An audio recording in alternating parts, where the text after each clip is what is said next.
became, I guess, it became more and more important than actually having a comic book. And I did a few shows where I sold posters, and posters only.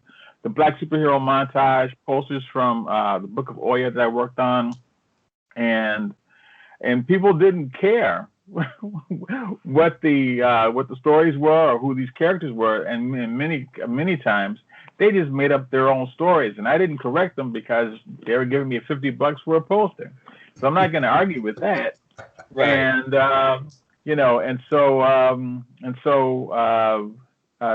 there's a convention called SoulCon at the University of at the Ohio State University. Got to say it that way. And so there I met Dave Lynch, and I wanted to work with Dave and vice versa. And I really wanted Dave to draw the sequel to Boots of the Oppressor, which is the comic that made me infamous. I wanted him to draw that. And Dave was like, no, LaMorris, I can't. I got this 100-page graphic novel I'm trying to draw. And I was like, 100? Well, what's it about? And he couldn't tell me. But he had these great visuals, but he couldn't tell me. And I thought, you know what? This makes sense. We have all these really great concepts and visuals, but maybe the story's not quite there yet, or you're still trying to hammer those points out. And so in talking with Dave, he sent me if you can see the logo behind me or the logo on the shirt, he sent me this. He sent me this logo, and it had the words Jungle Mech Folklore beneath it. And I thought, man, that's awesome. And he was like, yeah, so what's the story about that? And I thought about it on my long train rides back and forth, from Miami, and it dawned on me that it was a brand. It wasn't a story, or it wasn't something to tell a story about. It was a brand that we could that would work as an umbrella for all of our visuals that were just waiting to exhale, so to speak. And let me stop you right there, because I want to get to Juan as well. So Juan, for you, with you being the star-crossed kid who, just like LaMorris, who wanted to do comics and everything, what evolutions did you have to make to get to this point? Well, my father was, my father wasn't an artist, but he was very creative. And so I think the trials and tribulations for me was, my father was one of my worst, or probably my harshest critic, right? And my best critic. Because I would spend hours on a drawing, and I would show it to him, and he'd just break it down, right? And I'd probably break into tears, at some time, at some point, one of those times, or a few of those times. But he would teach me about foreshortening, and proper, perspective, and so that really helped, even though I hated the criticism, right? Again, but my father was very proud of me. So those were trials, tribulations that I went through, but were very, and I say that because I think a lot of the kids right now really need that, right? I mean, yes, they can draw, but they really have to push. Just like anybody built bodybuilding, trying to gain those muscles, they really have to push through the pain. If they can't draw that hand, they better draw that hand again and again and again and again. You know what I'm saying? So it's that kind of stuff. And you only do that because you love drawing. That's it. It's not work. You're just loving drawing. Right? Okay. That's true. So now, so my next question is, for you drawing, with your drawing, did you ever want to publish, or were you looking to do the I'm gonna knock down Marvel's door routine? Oh yeah, I was sending. Eventually, when I was ready, I learned how, there was no internet, right? How do you get this information? How do you know that there's 11 by 17 boards being drawn for comics, right? So you kind of have to Right. catch those specials and stuff like that, if you're lucky enough, Yeah. So I would catch some of those. So I get that information together and send out packets, and I would Yeah. send out submissions, and I get my rejection letters, and I would just, eventually, as LaMorris knows, we all hooked up with a Chicago comic company early on, and so pretty much one of their premier comic book artists was my roommate for about a year and a half or so. And so I was learning a lot from Andrew Dimmitt. Andrew Dimmitt was just knocking pages out, drawing beautifully, and I was soaking it all in right there as my roommate, and we were going 24/7 all the time, Yeah. So pots of coffee, Yeah. That's the way. a lot of pots of coffee and burritos. Yeah. Wow. So White okay. Castle. Oh, don't White Castle. Those are club nights. Yeah. Okay, so LaMorris, so it's speaking with publishing. So LaMorris, because I've known you for a long time with the publishing. So how has your experience? And you know I'm gonna push this button. I'm going there, sir. So Okay. you're warned. So Okay. how has your experience as a publisher changed up to this to the point where you are now with Jungle Mech Folklore? Oh, as a publisher, And independent publisher on top of it.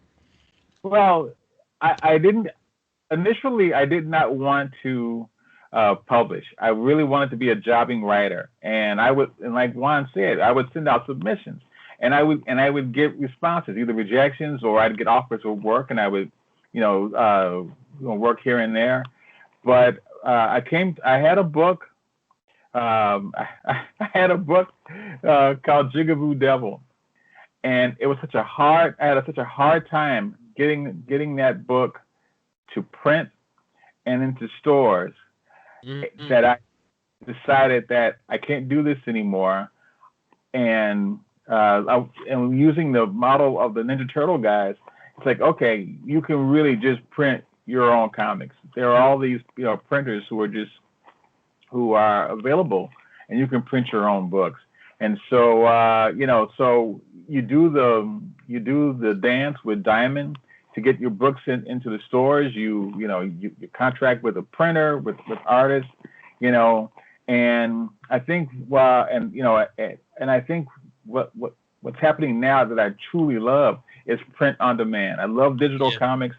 I love being able to I love digital comics, and I like the fact that you don't have to spend, I think, like back in the day, like you don't have to spend $5,000 Right. garage full of comics.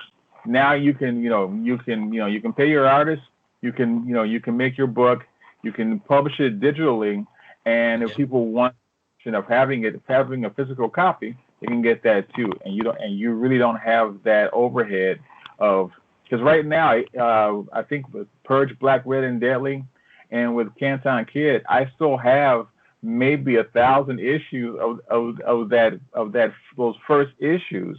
Right. And after a while, it's like, you can't ask, when you're moving, you can't ask your friends to help you carry your comics anymore, because it's, it's a lot of, but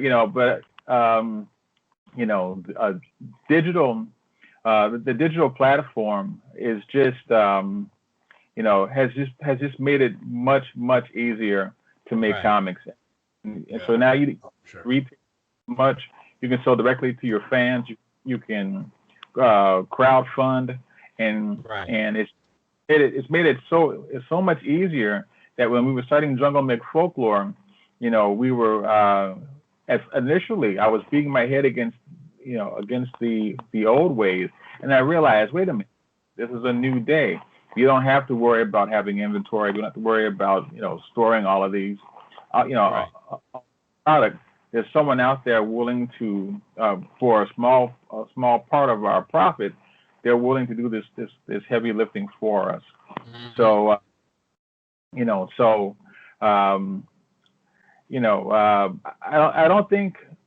I don't think I don't think I had the same problems that a lot of other publishers did, because for me it really wasn't about recognition, or or someone saying, someone paying me homage.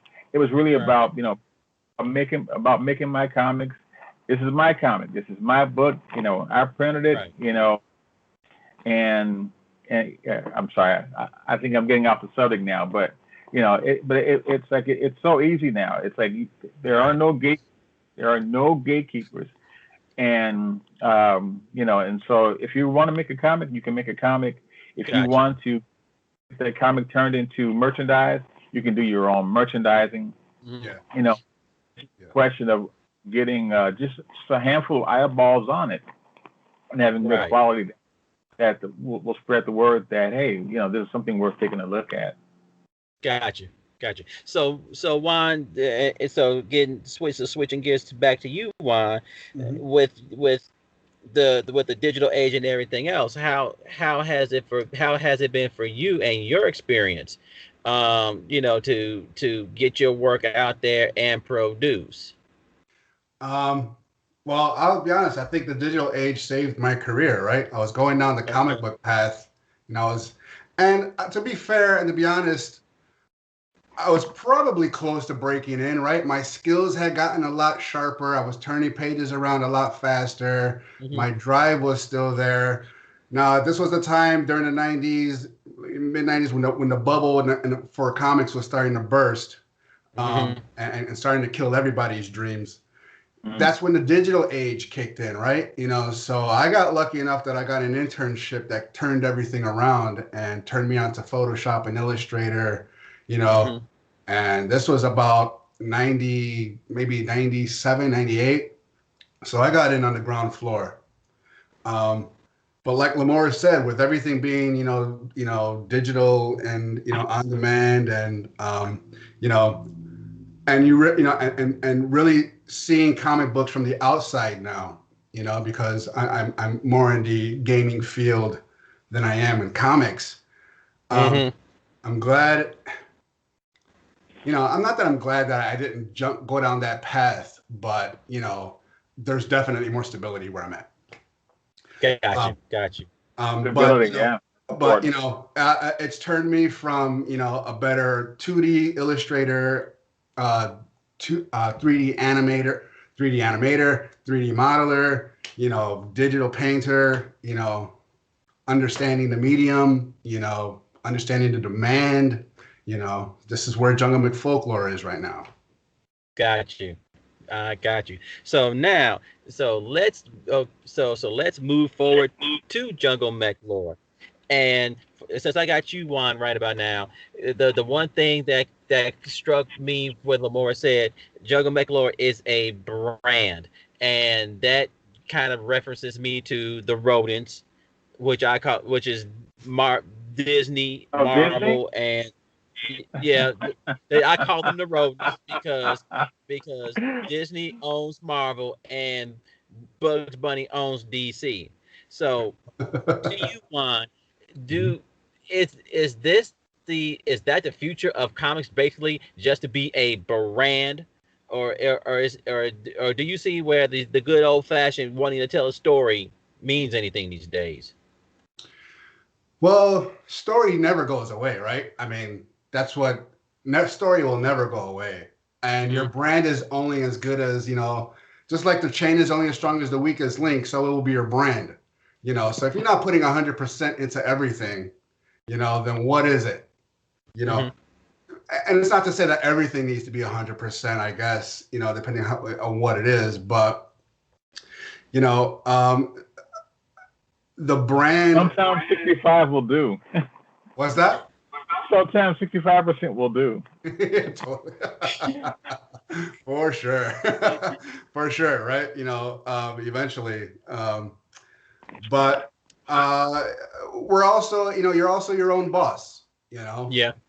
That's the main thing. You're also your own boss, and that's where everybody kind of want to get to, and honestly, if you're tired of Marvel and DC, and I'll be honest with you, I think I buy those comics still because I think you know, some of the stories are still fresh and the art is still kick ass. You know, I cannot deny the art, so I gotta pick those books up. You know, I don't buy a lot, but I do pick up some books.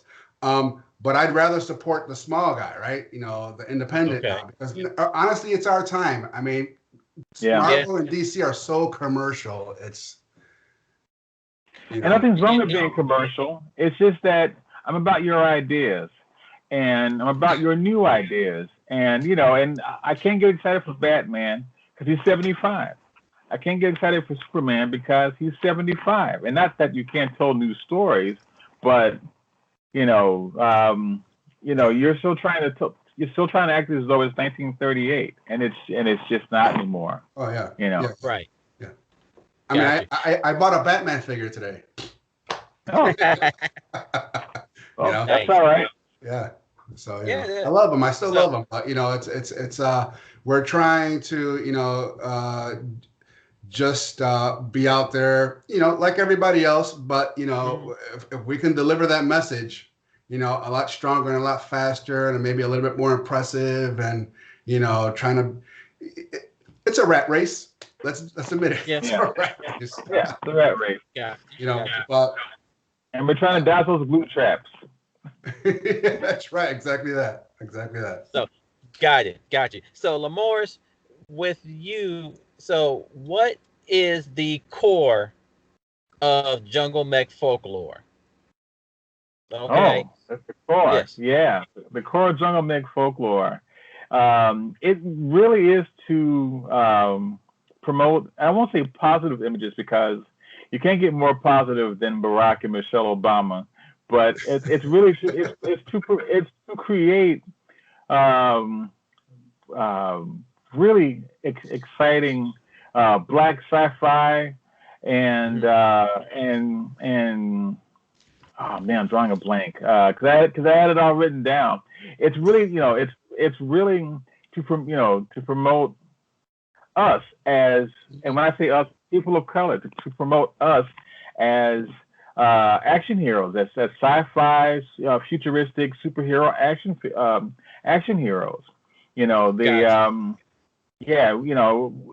I don't believe that in this day and age, I don't believe that we are excluded any longer.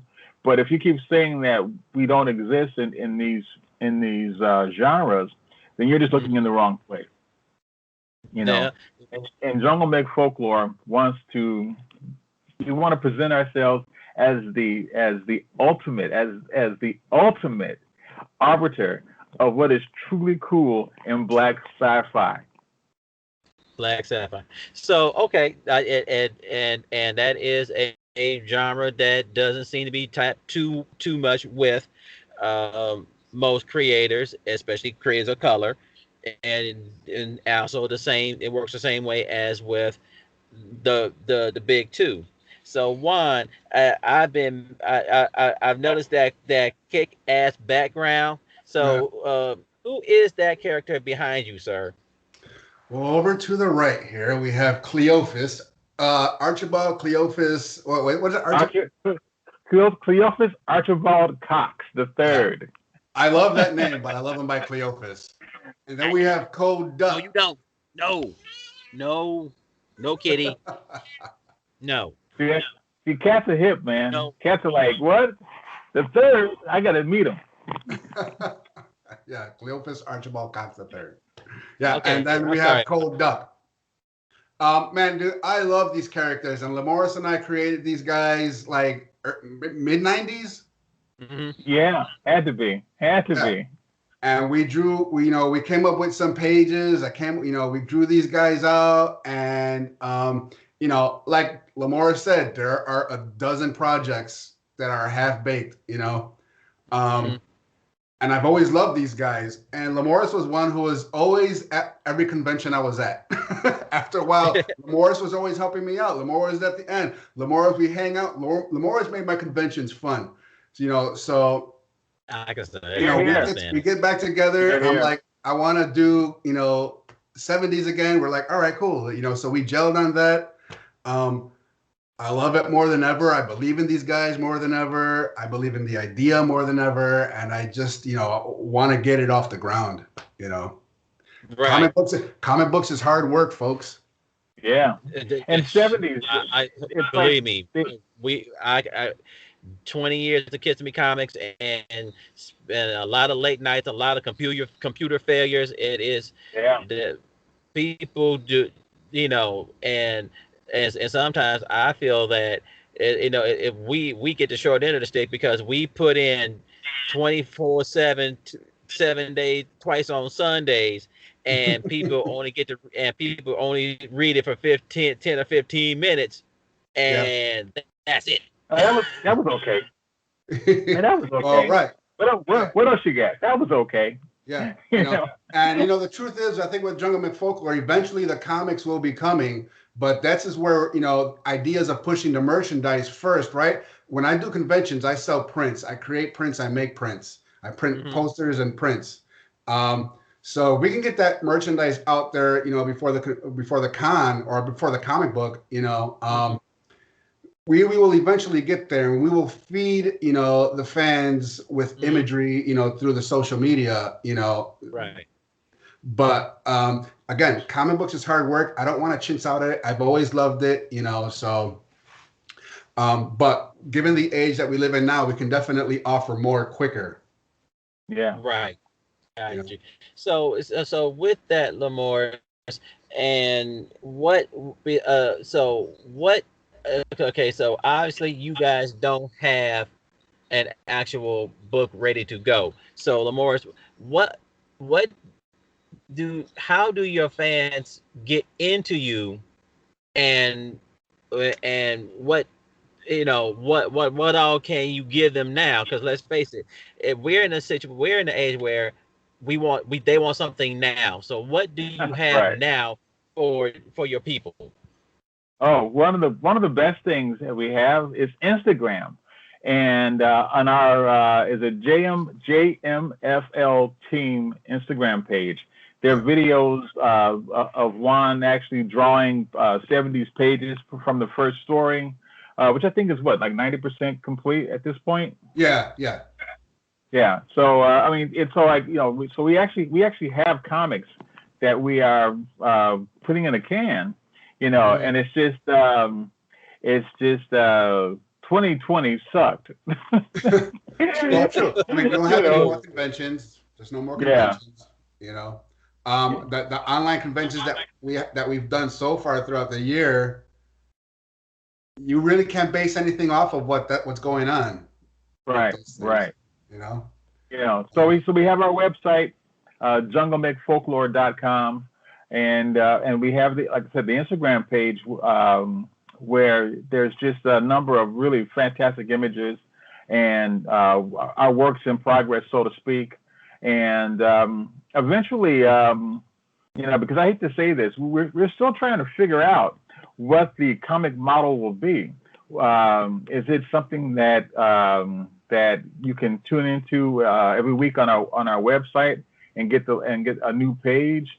Or is it something that we're actually going to, see, print on demand? We're working. It's a work in progress. The entire company is a work in progress. Nothing is set in stone. We're not being definite. Oh, we're going to do this, and that's all there is to it. No. It's like, man, let's throw all the sticks in the water, and the ones that float, we'll try. We'll get those sticks and build a raft, and the ones that go under, well, that wasn't worth doing. But even Dave Lynch, Dave has pages from his concept, which is called Commodus West Flat Realm Drifter, and we do have our Jungle Mech Folklore multiverse where all the worlds are completely different, but yet connected through. I don't want to call them stargates, but they're all connected. So like it's on the 70s, they live on a world where everything is broken down into time periods, and so our characters come from the 70s dimension, and there's a 1950s dimension, and a 1930s dimension and a 1910 dimension, and and there and there's a concept. Yeah, exactly. And so and I know with Commodus West, it's an Earth that has been fused together with another steampunk Earth, and everything is set in 1879, and it's like a steampunk western, like Wild Wild West, only better. I'll put it that way. Dave's drawings are amazing. Only better. Yeah, Dave's drawings are amazing. Yeah.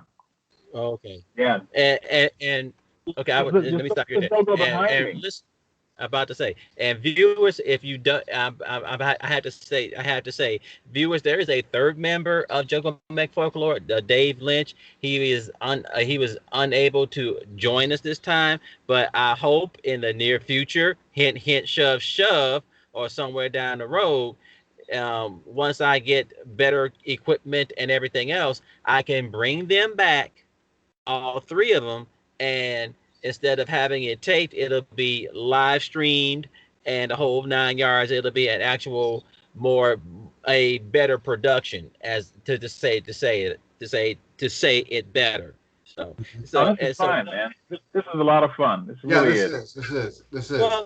Well, I try to make every interview that I deal with, that I try to make it as fun as possible. There's only a few set questions that really that are there.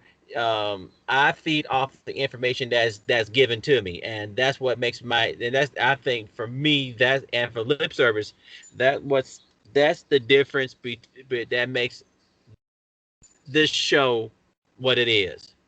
Okay. Because it's free flowing. Mm-hmm. Okay.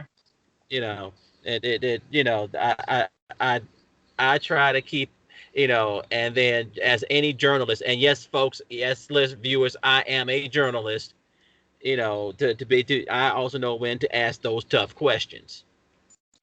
Ask away. So, and also too, when I mention Dave's project, I can send you some of the images that yes. He has done, so that when we mention him, you can see his some of his fantastic afros, and I don't know how he feels about it, but his fantastic Afrocentric black sci-fi concepts, they are really just truly amazing. Yeah. And I don't want to just stay and say, we're doing African American concepts only. It's like, we are people of color, and right.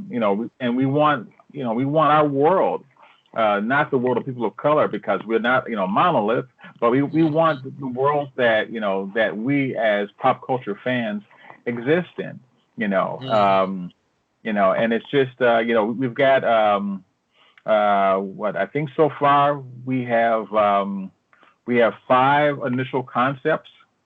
There is a short comic that explains where our mask symbol comes from. We have kind of a goddess of the dead character, so to speak, who will be appearing in her own one-shot story and other comics as needed. And 70s. 70s is just so much fun. It's like like Juan said, he's a 70s kid. I'm a late 60s, 70s kid, and the idea of when Juan originally drew Cleophas and Cold Duck, it was like, man, these are cool. This is what I loved about the 70s, and and there was another concept that I had that's on I'll say it's on the back burner, but a race of beings, Robo Sapiens, I created for that story. Suddenly it made sense. It's like, Cleophas is a Robo Sapien. We can tie all this together. We can have this universe that's connected yet disconnected, so to speak. So that every character can have their own stories. They can have their own world-shattering events, and you don't have to have, the Marvel way where all the heroes get together and, oh my God, the sky is red. It's like, no, on my Earth the sky is red. On your Earth the sky is purple. Or lavender. Right. In the 70s universe, it's lavender and gold. And it's and it's just we want to have fun. We want our fans to have fun. It's like we're not trying to reinvent the Marvel wheel, the DC wheel. I have no interest in doing the black version of Wolverine or and not to put Batman down, but I don't want to do a black Batman. I have no interest in that. But I do want to make characters that are just, it's like, the characters that I imagine, and it doesn't matter, if they're black or Puerto Rican or whatever have you. It's like, these are the people that I know. Hey, I know this guy who's a scientist. He would never get a comic book, but you know what? He's such an interesting person. We should model a character based on him, and and so forth. Well, I want to make a '90s goofy superheroes comic, so there. All right. With lots of straps and pockets. Yeah, all that late '90s goofiness. Yeah. It's like with a foil and gems with rhinestones. No, I'm kidding. Yeah, it's like, and Cyclops is carrying like his fanny pack on his chest. He's got his ID in there. You know what? It should be like. It should be. Cable should come in with a baby. You know how the babies now can hang on your chest, like a backpack. Yeah. You should come in like that, just full of pouches with Pampers and baby warmers. Yeah. He's a daytime. Oh my God! Oh my God! There's a spill, and he pulls out some paper towels. He's still fighting. He's still fighting the universe. He just got his baby. That's child endangerment, man. That's really, that's child endangerment. Yeah, but I mean, honestly, it's like Batman. He's taking out that 9-year-old Robin, and he's got this kid, fighting the Joker, and it's like, come on, Batman, what's wrong with you? That little boy doesn't need vengeance. He needs to be in bed. That's true too. So, but Juan, I got a very good question for you, sir. Mm-hmm. And I'm gonna ask you too in a second, LaMorris, but I want to get Juan's opinion on this. Being a person, obviously a person of color, Juan, and with the recent, I guess the best way to describe it, with the recent revelation from the major two, that all of a sudden, oh my God, we know there are there are people of color and they actually read comics and everything else. And with them using their media might and to just simply just put their stuff out there, and with you being in the trenches for the last 20 years, being out there and being so pretty much off the radar, has that jaded your view of what you're doing now? Mm-hmm. No. What I'm doing now is for myself, and okay. Those kind of things have always existed as far as I'm concerned, right? So it's nothing new. So I can't worry about them the whole time. I love seeing Spider-Verse and stuff like that, and I'm glad to see that, right? He had a Spanish mom, he's Spanish, part black, all this other stuff, but finally, great, good. This is the time that we need, right? Black Panther was fucking awesome. You got little white kids buying Black Panther masks, right. That's great. I cannot stay still when it comes to that kind of division that's always that's always froze everyone, or that made time stand still. Right. You just got to get past that kind of shit. So for me, it's noticing those things, right? It's noticing, finally these things are happening, but it's also noticing again, And it goes back to, you know, I can notice it, but and I can be part of it. And if I want to make a change, I've got to figure out what advantages I have. Right.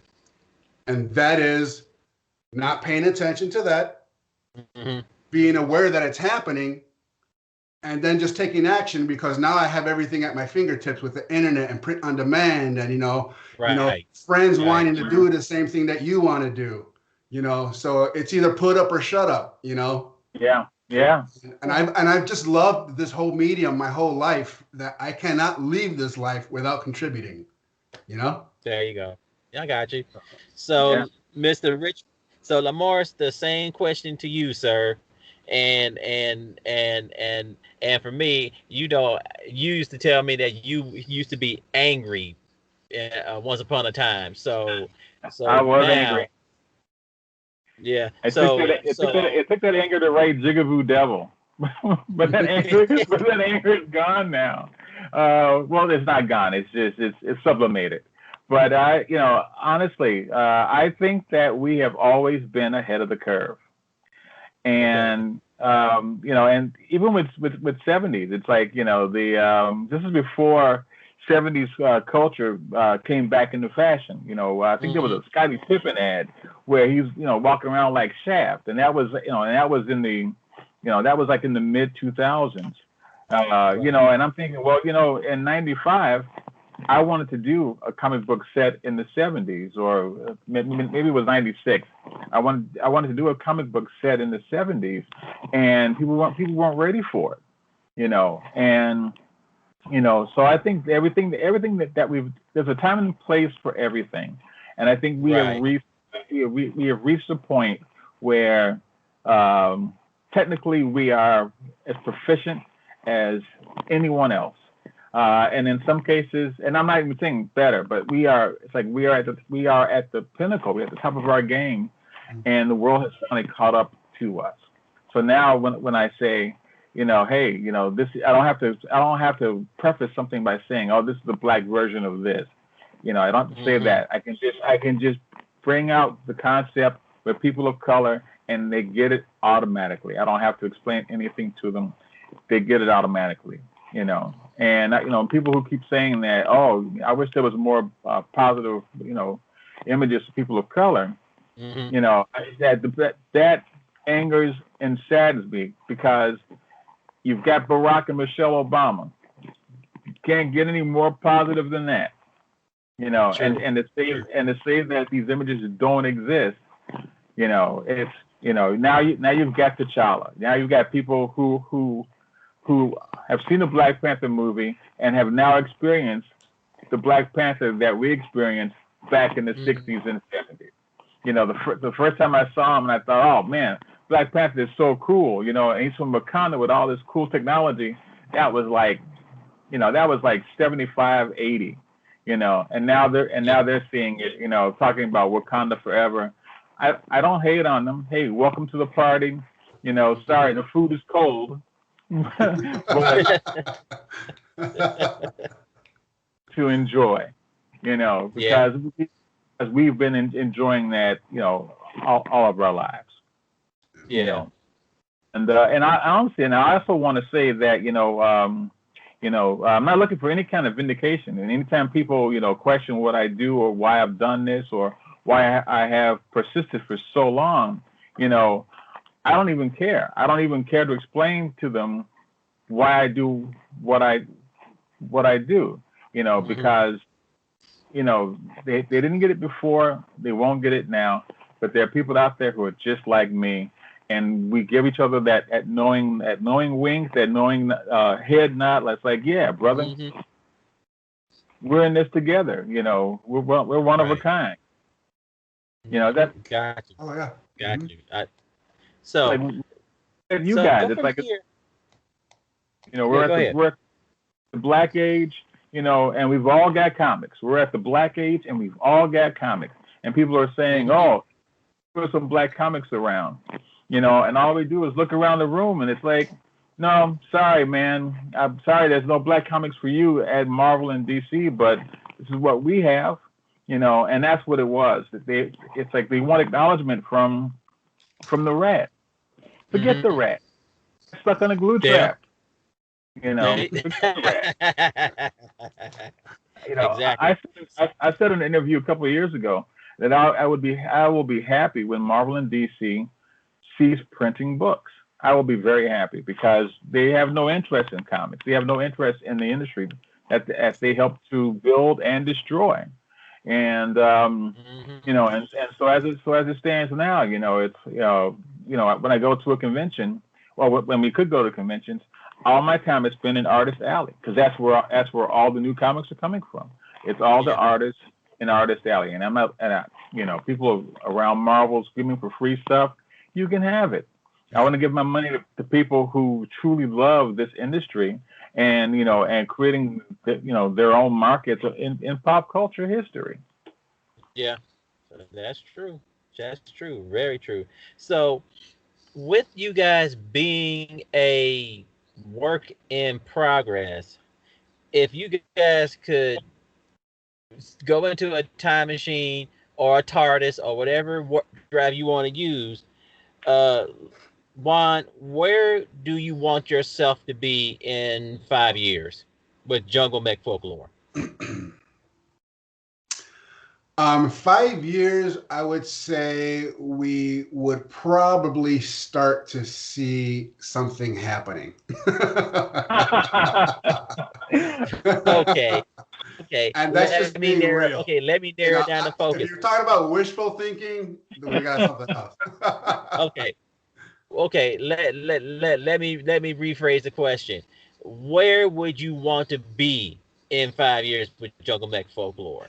I'd still like to see Jungle Mech Folklore thriving, right? I mean, again, a lot of it, just like any other idea we've had, this is just another idea. We've got to stick with it. If we can stick with it, we're proving something to ourselves, and that's the main thing. If we can stick with that, right? And if it's around in 5 more years, that means we believe in this thing. Mm-hmm. That means we're making something happen. Let's hope that we can get past all this COVID